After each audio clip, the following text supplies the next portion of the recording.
avons vu hier que l'effet de serre permettait de réchauffer l'atmosphère de la Terre et donc de la rendre plus habitable pour l'homme. Pourtant, l'effet de serre est souvent associé à quelque chose de négatif, le réchauffement global.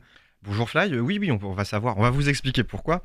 Alors, effectivement, l'effet de serre, comme on l'a vu, c'est quelque chose de plutôt agréable, on va dire, qui permet de réchauffer l'air de la Terre.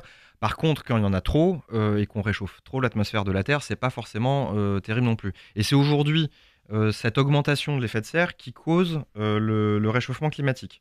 Alors, les activités humaines, en particulier depuis la révolution industrielle, ont fait beaucoup augmenter la quantité de gaz à effet de serre dans l'air et donc ont entraîné une accélération, on va dire, de cet effet de serre.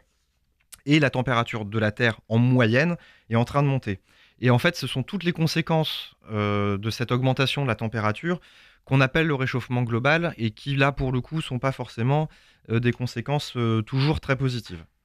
Donc il faut bien distinguer la cause, qui est l'effet de serre, qui permet de réchauffer, et la conséquence de trop d'effet de serre, qui est le réchauffement global. C'est l'ensemble du système terrestre et de la météo mondiale qui est en train de changer.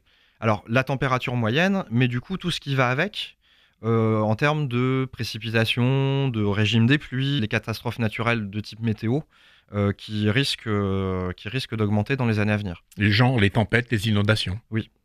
Alors, en conclusion, un réchauffement global de la Terre est donc en cours par l'emballement de l'effet de serre. Un réchauffement, donc les conséquences seront nombreuses.